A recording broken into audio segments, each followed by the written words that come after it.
नमस्कार दोस्तों आज के वीडियो में आप सबका स्वागत है। मैं हूं दिवाकर झा, जीएसटी इंस्पेक्टर मुंबई। दोस्तों आज हम लोग बात करेंगे लखनऊ की।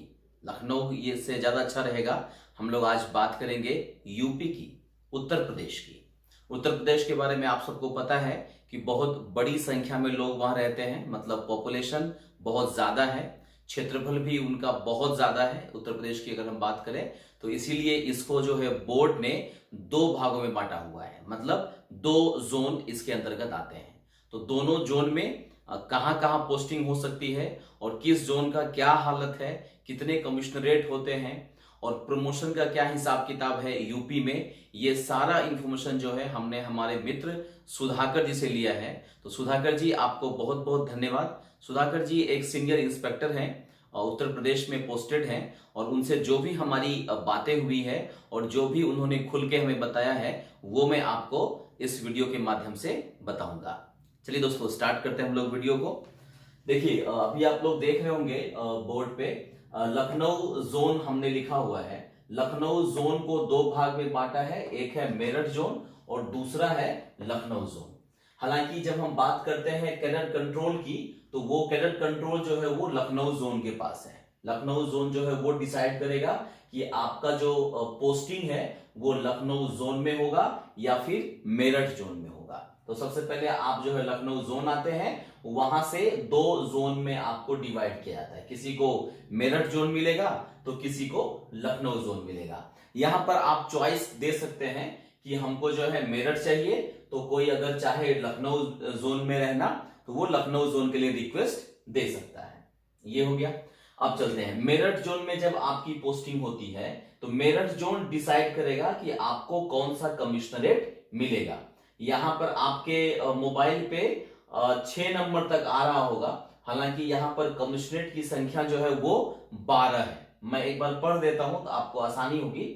सबसे पहला कमिश्नरेट है मेरठ जोन में जिसका नाम है मेरठ, दूसरा है नोएडा, तीसरा है गाजियाबाद, चौथा है गौतम बुद्ध नगर, पांचवा है देहरादून। जी हाँ, सही सुन रहे आप, देहरादून मतलब उत्तराखंड में। तो उत्तराखंड भी जो है वो मेरठ जोन के अंतर्गत ही आता है और देहरादून वहां पर हमारा जो कमिश्नरेट है उसका नाम है देहरादून कमिश्नरेट। छठा जो है मेरठ ऑडिट है, फिर नोएडा ऑडिट है, देहरादून ऑडिट है, मेरठ अपील है, नोएडा अपील है, देहरादून अपील है और नोएडा कस्टम है। तो ये 12 जोन जो है मेरठ जोन में ये 12 कमिश्नरेट जो है वो इसके अंतर्गत आते हैं। नॉर्मली जो पोस्टिंग हम बार बार बोल रहा हूं जो भी वीडियो हम लोग देख रहे हैं कि नॉर्मली जो भी पोस्टिंग होगी वो यहां तक होगी, मतलब इन 5 जोन में या 5 कमिश्नरेट में आपको डिवाइड किया जाएगा। नॉर्मली ऑडिट और अपील जो है वहां पर आपकी पोस्टिंग नहीं होती है। हालांकि रूल ऐसा नहीं है। अगर रिक्वायरमेंट होती है ऑडिट में तो हो सकता है कि आपको डायरेक्ट ऑडिट भी मिल जाए, लेकिन कोशिश रहती है कि नए बच्चों को ऑडिट में नहीं डालें, नए ऑफिसर को अपील में नहीं डालें, क्योंकि यहां पर एक्सपीरियंस के बाद आप आएंगे तो अच्छा काम कर पाएंगे। ठीक है, अब चलते हैं। ये जो नॉर्मल कमिश्नरेट है जीएसटी कमिश्नरेट वो है 5। इन 5 में आपको घुमाया जाएगा, इन 5 में आपकी पोस्टिंग होती रहेगी। अगर हम बात करें लखनऊ जोन की तो इसको समझते हैं। लखनऊ जोन में है आगरा, इलाहाबाद, कानपुर, लखनऊ, वाराणसी। ये 5 हो गया जीएसटी कमिश्नरेट। और इसके अलावा जो है वो ऑडिट में Kanpur audit, Lucknow audit, Allahabad audit और लखनऊ अपील। इलाहाबाद अपील और लखनऊ अपील, मतलब 2 है ऑडिट कमिश्नरेट और 2 है अपील कमिश्नरेट। तो यहां पर नॉर्मली नहीं मिलेगा आपको पोस्टिंग। आपको पोस्टिंग जो मिलेगी ये 5 में से कहीं भी मिल सकती है। अब इसको समझते हैं। जब ये 5 में से कहीं भी मिलती है तो अगर मान लीजिए मेरा पोस्टिंग कहीं इलाहाबाद में हो जाता है और मेरा जो घर है वो नोएडा में है सपोज, तो हम रिक्वेस्ट कर सकते हैं इलाहाबाद से नोएडा। आप आराम से रिक्वेस्ट करके जा सकते हैं। ये सब एक ही जोन में है, लखनऊ जोन में। तो यहां पर आईजीटी का रूल जो है फॉलो नहीं होगा। आप इजीली लखनऊ जोन से मेरठ जोन और मेरठ जोन से लखनऊ जोन जा सकते हैं। सीसी को आपको एक रिप्रेजेंटेशन देना पड़ता है। जैसा कि अगर मैं बात करूं सुधाकर जी की, सुधाकर जी पहले मेरठ जोन में थे और अभी जो है वो लखनऊ जोन में है। तो उन्होंने रिक्वेस्ट डाली थी तो उनको लखनऊ जोन मिल गया था। ये 2 जोन मेरे ख्याल से आपको समझ में आ गया होगा। अब चलते हैं तीसरा जोन, जिसका नाम है कस्टम जोन लखनऊ।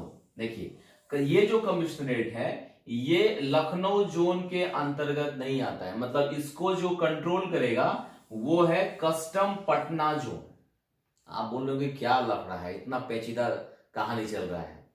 देखिए एक बार समझ लेंगे, समझ में आ जाएगा। देखिए कस्टम का जो कैडर कंट्रोल है इसका वो पटना जोन करता है, और यहां ऑफिसर्स जो काम करेंगे वो लखनऊ जोन और मेरठ जोन वाले ही रहेंगे यहाँ पे, लेकिन इसका जो कैडर कंट्रोलिंग होगा वो पटना जोन की तरफ से होगा।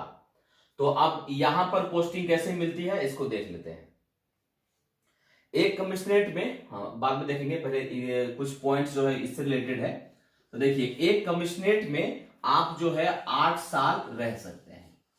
8 साल आपकी पोस्टिंग रह सकती है, मतलब जो एजीटी होता है एनुअल जनरल ट्रांसफर वो 8 साल पे होता है। तो इसलिए आप रिक्वेस्ट करके जो है अगर आपका ट्रांसफर नहीं हो रहा है तो नॉर्मली 8 साल से ज्यादा आप उस कमिश्नरेट में नहीं रहेंगे। 8 साल बाद आपको वहां से जाना पड़ सकता है, और वो मैंने बता दिया आप रिक्वेस्ट करके कहीं भी जा सकते हैं, उसमें कोई हार्ड एंड फास्ट रूल नहीं है अकॉर्डिंग टू सुधाकर जी। अब चलते हैं कस्टम जोन। बताया मैंने कस्टम जोन का जो कैडर कंट्रोल है वो पटना जोन में है। हाँ यहां पर जो पोस्टिंग होगी वो रोटेशन वाइज होगी। रोटेशन वाइज में क्या होता है, नॉर्मली सीनियर जो होंगे ऊपर से उनको उठा लिया जाता है, उनका नाम ले लिया जाता है यहां से भी और इधर से भी, उनको यहां पोस्टिंग मिल जाती है। कोशिश रहती है कि सबको कम से कम एक बार यहां पर पोस्टिंग मिले, उसकी कोशिश की जाती है। और उस हिसाब से अगर आप यहां पर चले जाते हैं, मान लीजिए पोस्टिंग हो जाती है, तो आप कस्टम में 4 साल आप काम कर सकते हैं। मेरे ख्याल से यहां पर 5 साल है। सुधाकर जी ने बताया कि अगर एक बार आपकी पोस्टिंग कस्टम में हो जाती है तो 5 साल। आप देख रहे हैं ना दोस्तों, किसी किसी जोन में कस्टम में 4 साल है, किसी किसी जोन में 5 साल है, इसलिए ये सब आपको ध्यान रखना पड़ेगा। तो यहां पर 5 साल जो है आप काम आपको कस्टम में रखा जाएगा। 5 साल बाद आपको फिर से पेरेंट जोन जो है, पेरेंट कमिश्नरेट जो है वहां जाया जाएगा, या आप कहीं पर भी आप 2 साल बिता लीजिए। 2 साल आपकी पोस्टिंग इधर हो जाती है तो आप दोबारा से कस्टम के लिए एलिजिबल हो जाते हैं, ये भी आपको ध्यान रखना है। दिल्ली और वडोदरा में हमने देखा कि कस्टम जो है वो जीएसटी ही संभालते हैं।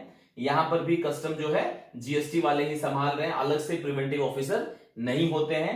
लेकिन यहां के कस्टम की खास बात क्या है कि इनको व्हाइट यूनिफॉर्म नहीं मिलता है। सुधाकर जी का फोटो आपने थंबनेल में देखा होगा, उनका जो यूनिफॉर्म है वो खाकी है, जबकि उनकी पोस्टिंग अभी फिलहाल वो कस्टम जोन लखनऊ में है, लेकिन कस्टम का काम कर रहे हैं, यूनिफॉर्म आपका खाकी ही रहता है। यहां पर ऐसा देखा गया, जबकि दिल्ली और वडोदरा में व्हाइट यूनिफॉर्म है, जो आपने थंबनेल में देखा था वडोदरा वाले में। कस्टम में 5 साल तक। अब आता है गवर्नमेंट क्वार्टर। देखिए गवर्नमेंट क्वार्टर का यहाँ टेंशन नहीं है, आपको 1-2 साल काम करने से आपको गवर्नमेंट क्वार्टर मिल जाती है, इजीली मिल जाती है, तो वो दिक्कत यहाँ पर नहीं है। इवन उनका मानना है कि जो बच्चे 2017 में ज्वाइन किए थे उनको अभी गवर्नमेंट क्वार्टर इजीली मिल चुका है। अगर मान लीजिए गवर्नमेंट क्वार्टर नहीं लेना है आपको और आपको रेंट पे घर लेना है, तो सुधाकर जी का कहना है कि 4 से 6 हजार पर मंथ पे आपको जो है 1 BHK यहां पर मिल जाती है। और अगर हम बात करें 2 BHK की तो 8 से 10 हजार रुपए में आपको 2 BHK मिल जाता है। रहने खाने का जो खर्चा होगा वही 10 से 12 हजार होगा अगर आप 1 BHK में रहते हैं तो। सबसे मेन चीज, सबसे मेन पॉइंट जिसका इंतजार आप सबों को है, प्रमोशन के बारे में। देखिए प्रमोशन के बारे में थोड़ा सा मैं इरेज करता हूं, बहुत ही इंटरेस्टिंग चीज है प्रमोशन के बारे में, खास करके यूपी जोन में। आपने देखा होगा थंबनेल में मैंने लिखा हुआ है कि प्रमोशन होगा कि नहीं होगा। मेरे ख्याल से एक निगेटिव जो है वो जा रहा है थंबनेल से, तो थोड़ा अंदाजा आप लोग लगा चुके होंगे कि क्या हिसाब किताब है। देखिए 2003 बैच के जो इंस्पेक्टर हैं उनका प्रमोशन हुआ है कि नहीं हुआ है, 2006 बैच के हुआ है कि नहीं हुआ है, 2008 बैच का हुआ है कि नहीं हुआ है, 2010 बैच का हुआ है कि नहीं हुआ है, 2011 बैच, 2012, 2013, 2014, खैर आप लोग तो 17, 18, 19, 20 तक जाएंगे। अब मैं क्या कह रहा हूं ध्यान से सुनिए। 2003 बैच के जो भी स्टाफ सिलेक्शन कमीशन के थ्रू ज्वाइन हुए हैं इंस्पेक्टर, वो अभी भी इंस्पेक्टर ही है दोस्तों। बहुत बड़ी विडंबना है। मतलब 2003 बैच के लोग प्रमोट नहीं हुए हैं, तो आप समझ सकते हैं कि यूपी जोन का क्या हालत है। इवन सुधाकर जी तो बोल रहे हैं कि इसके लिए हम लोग बहुत सारा केस वगैरह चल रहा है, बहुत सारा केस पेंडिंग है, हम लोग कैट में गए, हाई कोर्ट, सुप्रीम कोर्ट, ये सब चल रहा है। लेकिन जमीनी हकीकत यह है कि अभी तक प्रमोशन 2003 वाले बैच का भी नहीं हुआ है। तो अब आप समझ सकते हैं, आप जब 2020 वाले वहां जाएंगे, या अगर हम कहें 2019 वाले वहां जाएंगे, या 2018 का जो डॉक्यूमेंट वेरिफिकेशन होने वाला है वो अगर वहां जाएंगे, तो उनका प्रमोशन कब होगा आप इससे अंदाजा लगा सकते हैं। प्रमोशन की बात जैसे ही मैंने की, सुधाकर जी तो एकदम मायूस हो गए, बहुत ज्यादा ये हो गए, बोले प्रमोशन छोड़ दीजिए, इस टॉपिक को ही रहने दीजिए दिवाकर जी, प्रमोशन अब हमको चाहिए ही नहीं। मतलब लोग इतने वहां पर ये हो चुके हैं कि प्रमोशन के बारे में कोई सोचता ही नहीं है, कोई बात भी नहीं करता है। ये हालत है। ये जमीनी हकीकत आपको समझ में आ गया होगा।